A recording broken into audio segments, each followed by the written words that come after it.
Travel touch पर खुश आमदीद। मैं हूँ वासिफ रफ़ीक। इस वक्त मैं मौजूद हूँ पाकिस्तान में और पाकिस्तान के शहर लाहौर के इलाका अनारकली में। इस वक्त मैं अनारकली बाज़ार के करीब मौजूद हिंदुस्तान के एक बादशाह कुतुबुद्दीन ऐबक के मज़ार पर मौजूद हूँ, जो कि ख़ानदान गुलामा के पहले बादशाह थे और जिन्होंने दिल्ली सल्तनत की बुनियाद रखी थी।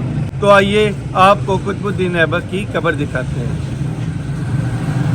कुतुबुद्दीन ऐबक सुल्तान मोहम्मद गौरी के ग़ुलाम थे, जिन्होंने बहुत जल्द तरक्की की और फिर इनको सुल्तान ने घुड़सवारों के दस्ते का सालार बना दिया और उसके बाद अपनी काबिलियत के बलबूते पर ये सपा सालार बन गए।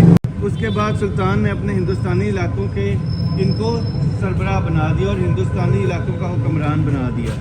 सुल्तान मोहम्मद गौरी की वफ़ात के बाद 1206 में आपने ख़ुद को लाहौर का सुल्तान डिक्लेयर कर लिया और यहाँ पर हुकूमत की बुनियाद रखी। कब्र के अहाते के बाहर जो अहाता बना हुआ है, ये कुतुब मीनार की एक झलक बनाई गई है, एक शबीह बनाई गई है, क्योंकि कुतुब मीनार भी दिल्ली में जो मौजूद है वो कुतुबुद्दीन ऐबक के नाम पर ही मौजूद है, क्योंकि कुतुब मीनार कुतुबुद्दीन ऐबक ने बनवाया था। अगर आप इस मकबरे पर इनकी कब्र पर आना चाहें तो आप न्यू अनारकली रोड से भी आ सकते हैं, जो कि सर्कुलर रोड पे लोहारी गेट की तरफ से, लोहारी गेट के बिल्कुल सामने न्यू अनारकली रोड है, उसके ऊपर आपको ये गूगल पे अगर आप लोकेशन ऐड करें तो ये मकबरा बआसानी आपको मिल जाएगा। आप यहाँ आकर हिंदुस्तान के इस अजीम बादशाह की कब्र देख सकते हैं।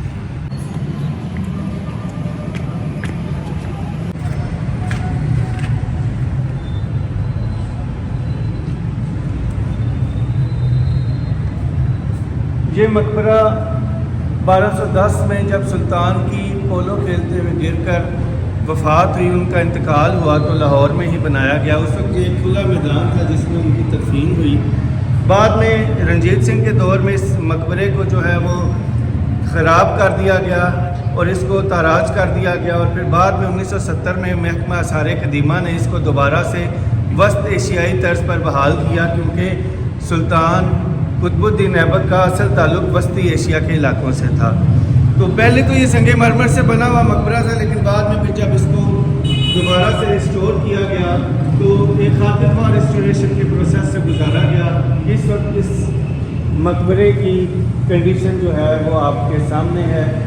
कोशिश की गई है कि मकबरे को बेहतर से बेहतर तौर पे बहाल भी किया जाए और इसको, इस तारीखी मकबरे को, इस तारीखी कब्र को आने वाली नस्लों के लिए महफूज किया जाए। ये है ख़ानदान गुलामा के पहले बादशाह कुतुबुद्दीन ऐबक की कब्र।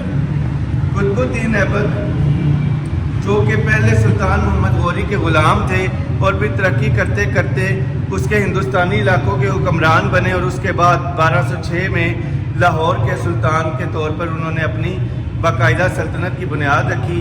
बाद में गो के दारुल हुकूमत दिल्ली मुंतकिल कर दिया, मगर 1210 में लाहौर में ही पोलो खेलते हुए घोड़े से गिरने की वजह से उनकी वफ़ात हुई।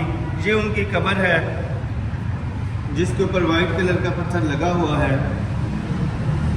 यहाँ पे इस वक्त कोई बहुत ज़्यादा रौनक नहीं है, कोई बहुत ज़्यादा रश नहीं है, जैसा कि नॉर्मली हमें बुजुर्गाने दीन की कब्रों पर नज़र आता है। हिंदुस्तान के बादशाह की इस कब्र पर इक्का दुक्का लोग मौजूद हैं।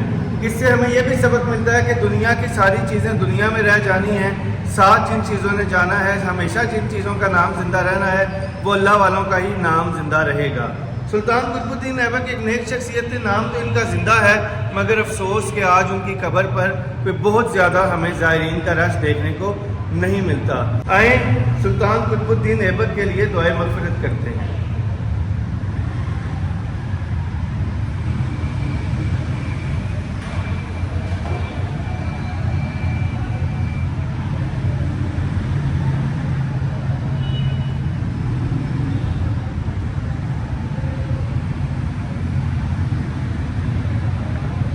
अल्लाह ताला कुतुबुद्दीन ऐबक की मग़फ़िरत फरमाए।